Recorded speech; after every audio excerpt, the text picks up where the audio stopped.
Hello everyone and welcome to another episode of True Crime with Caitlyn. Today I'm going to start the episode off with a couple of heartbreaking and terrifying statistics. In the months of 2025, 74 children and teens were murdered being victims of knife crime, despite it being reported that by the end of last year, knife crime had dropped by 10%, knives are still one of the leading causes of homicide among young people in the UK. Today, I am going to highlight one of those cases, bringing awareness to just how dangerous and lethal knife crime actually is. Even though for so many people it goes without saying and it's very obvious how dangerous knife crime is, some police believe that a lot of the younger generation don't actually have that realisation. And so, with today's episode, I really wanted to bring some attention to that because no one should be murdered as a victim of knife crime.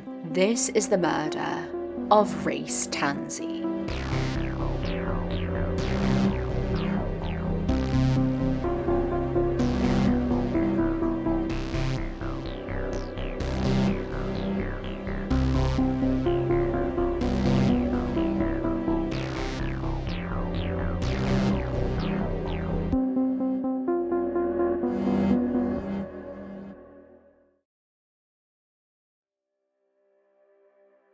15-year-old Reece Tansey lived in Bolton, Greater Manchester. He was getting excited for his 16th birthday because he was expecting to be getting a new motorbike. He was a young boy who was very much loved by his friends and his family.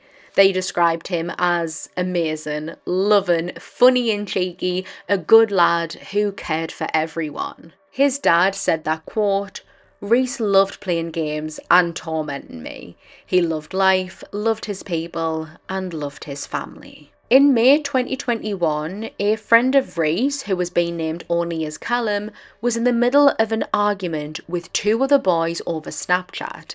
These were 14-year-old Mark Nuttall and 15-year-old James White. Callum was a friend of Reece who didn't like the fact that his friend was seemingly getting ganged upon, so despite him not being involved in any of the bother, he stuck up for Callum. He supported his friend, and this rubbed James and Mark the wrong way. They had the mentality that if you weren't with them, you were against them. James sent Reece a Snapchat message saying, quote, "You're acting like you back your boy, so if you back him, I'm beefing you." He would then go on to spam Reece with several other messages asking him where he chills, and I'm gathering that means where he lived, along with an array of other messages just spewing vile abuse, hatred, name-calling. James would call Reece a muppet, a motherfucker, a pussy, dumb, along with other disgusting derogatory phrases. The type of thing that no person should ever say to anyone else.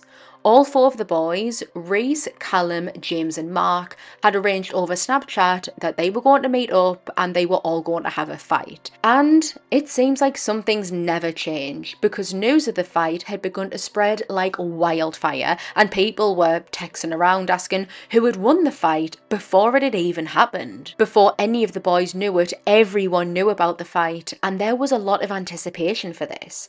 I remember being in school and hearing that a fight was going to happen and people really would buzz and they would talk about it all day long like it was this massive event. James would continue to snap Reece, arguing with him, name-calling him, and then taunting him about the fight, saying, quote, "I'll make you beg for your life." The next day, the 4th of May 2021 rolled around, and in the early hours, Reece, James and Mark all slipped out of their homes, making their way to the arranged meeting spot. After Reece had left his home, he's messaging with Callum, who told him that he wasn't coming. He was going to be staying at home and stopping in bed. From the start of this entire thing, Reece didn't really want to get mixed up in all of this. He only really wanted to bag his friend, but just as equally, he didn't want to appear a certain way to people, like he was soft or a pushover, that he hadn't shown up to the fight, and the other boys threatened to tell everyone if that did happen. He knew that it wasn't likely that he was going to win a 2-on-1 fight, that he would get punched about, but because so many people knew about it, knew that it was happening, he almost felt pressured like he had to go through with it. Upon reading Callum's message that he wasn't coming for the fight anymore, Reece sent him this voice note. I am gonna get banged, you know. Do you know what? Fuck it. Because they were like, oh, but I'll run the story that you're not coming. Well, I ain't getting called a pussy for not coming. It was 4:40 a.m. when Reece Tansey was walking up Walker Avenue, making his way to the arranged meeting spot, when he sees James White and Mark Nuttall preparing himself for what's about to happen. What he would have never expected was the 10 to 12 centimetre long kitchen knife that James pulled out as soon as he set his eyes on Reece. Immediately upon seeing this, Reece spun around and started running, legging it, trying to get away, but James and Mark followed him. James quickly closed in on Reece and plunged the knife into him. Seeing the CCTV footage of Reece trying to run away and being chased by these two boys is nothing short of heartbreaking. After this stab, Reece manages to slip away from James, and just a short distance down the street, he trips and falls. James is quickly on top of him, standing over him, and as he is repeatedly stabbing Reece, he's screaming at him, swearing towards him with rage consuming his voice. After this, Reece once again, likely running off of adrenaline and a determination to live, springs to his feet and runs away. This time, he isn't followed. He went to one of the houses nearby, and while leaning on the door, soaking it in the blood that is pouring from him, he just starts to pound. He's braying on the door, hoping that the person inside will come and help him. Two men who were passing by saw Reece and immediately went to his aid. They called 999 at 4:43 a.m. The entire stabbing took place in less than 180 seconds. Before passing out, Reece was able to gasp his own name and the name of his attackers to the passerbyers. When paramedics arrived, they desperately tried to save Reece, who had been stabbed 6 times. They performed CPR, they shot him up with 3 rounds of adrenaline, but it wasn't enough to save him, and he would officially be pronounced dead, succumbing to his injuries at Royal Salford Hospital at 5:45 a.m. Reece Tansey was just 15 years old. Meanwhile, James and Mark, who had went off in the opposite direction, were giddy about what had just happened, and James was so big-headed and excited, proud to show off what he had done, that he took out his phone and recorded a Snapchat video of the knife covered in Reece's blood and captioned it, quote, "Muppet," before sending it to some of his friends and then saving it to his memories. He did this within a minute of leaving Reece. James and Mark both eventually split, and James would hide the knife. Within 3 hours, officers and detectives were piled into a room. This was the beginning of their murder inquiry, and they had to go over everything that they knew. They had Reece's dying declaration, where he named the killers as James Wright, or maybe it was White, and Marcus Hall. The confusion in names likely came from either the men mishearing because this was a very panicked moment, or Reece not being able to properly vocalise what he was saying because he was dying. Police had Reece's phone, and by going into his Snapchat, they found 2 accounts which looked like they resembled the names. These were the accounts of James White and Mark Nuttall. Detectives would actually discover a link between James and Reece, and that is that they went to the same school. It was the school who provided police with James's details, and officers headed to his home to make an arrest, to arrest him on suspicion of murder. But when they arrived, they discovered something that they would have never expected.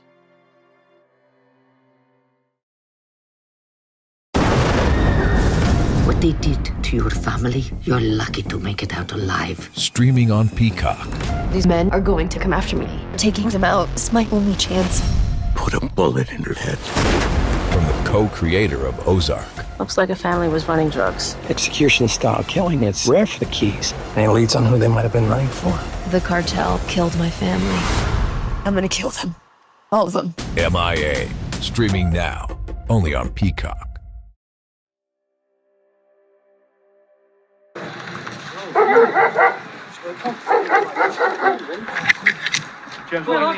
Is James in? Oh, James isn't in.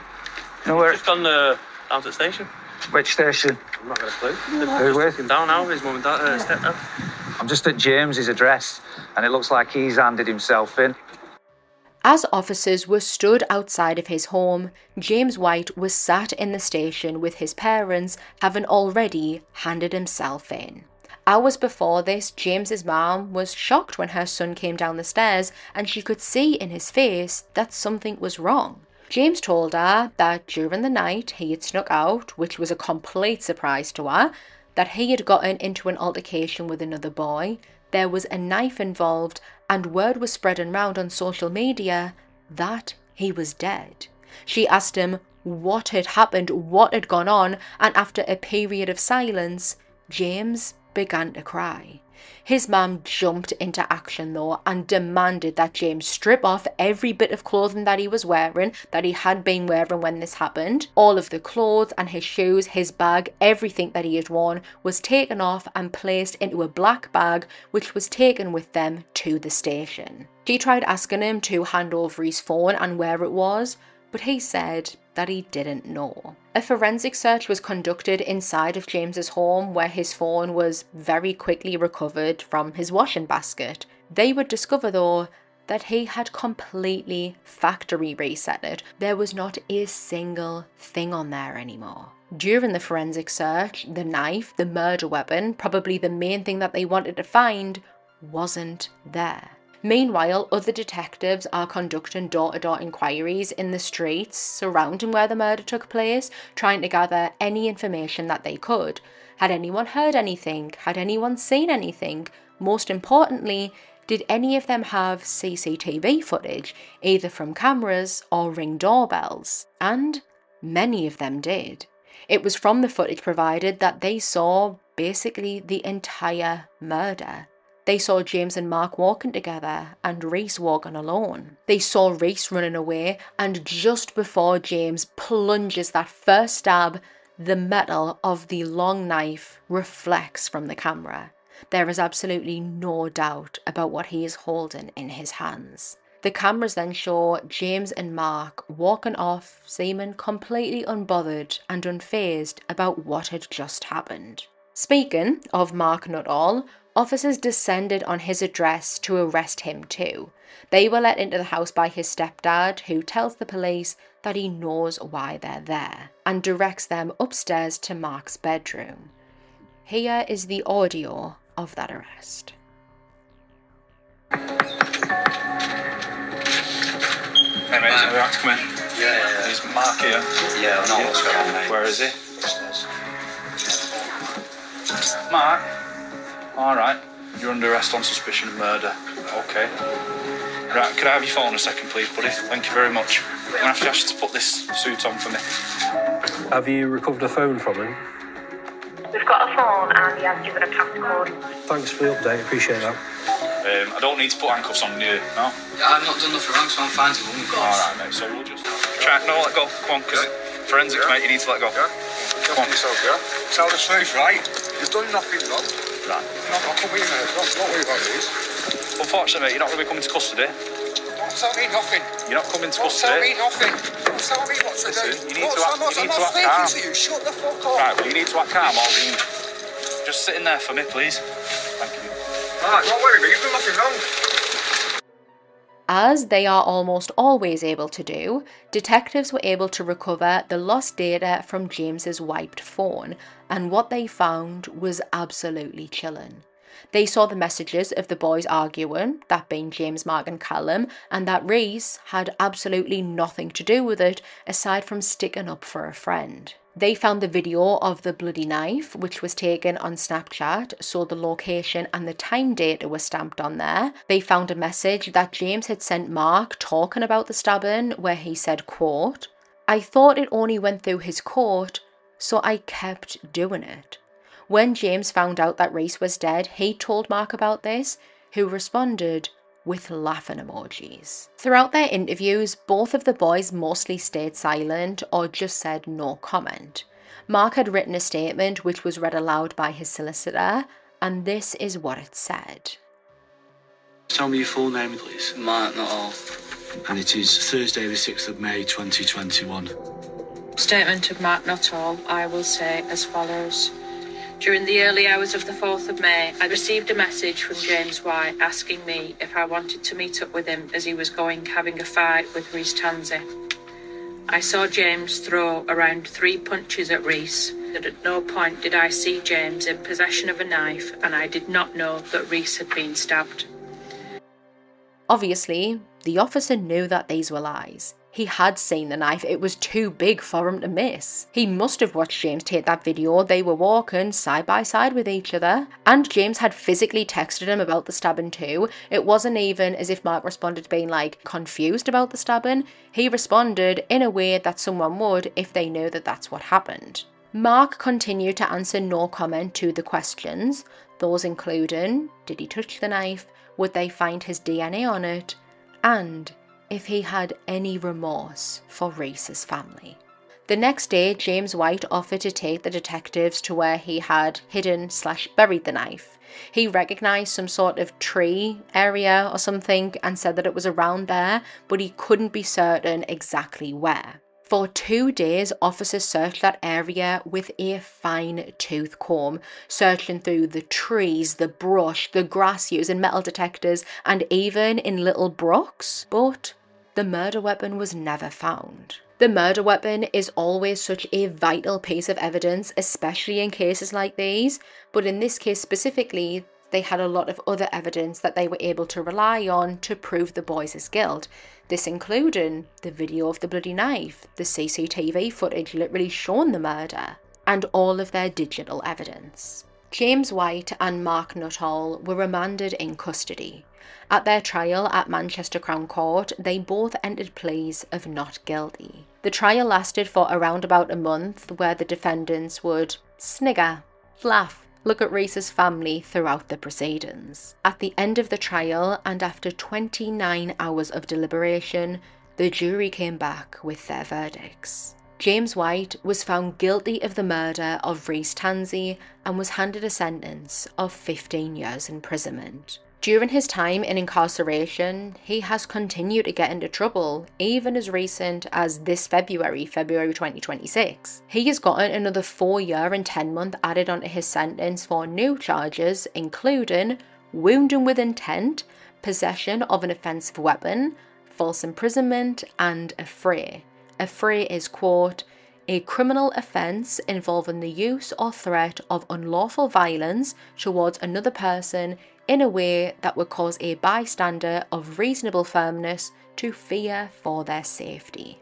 Mark Nuttall was convicted of manslaughter and handed a sentence of 6 years, but he only had to serve half and was released in 2024, a fortnight before his 18th birthday. As part of his release, Mark needs to abide by certain conditions, such as not returning to Bolton and not contacting Reece's family. For the Tanzy family, Mark's release was like a punch to the gut for them.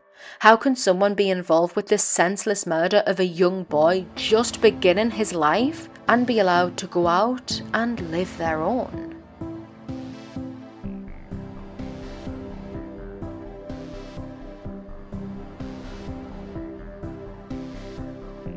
Thank you for joining me for today's episode. Don't forget to follow the podcast so that you never miss a new upload. You can find photos and updates over on the Instagram at TrueCrimeCaitlyn. I appreciate you for being here, and I'll catch you all on the next one.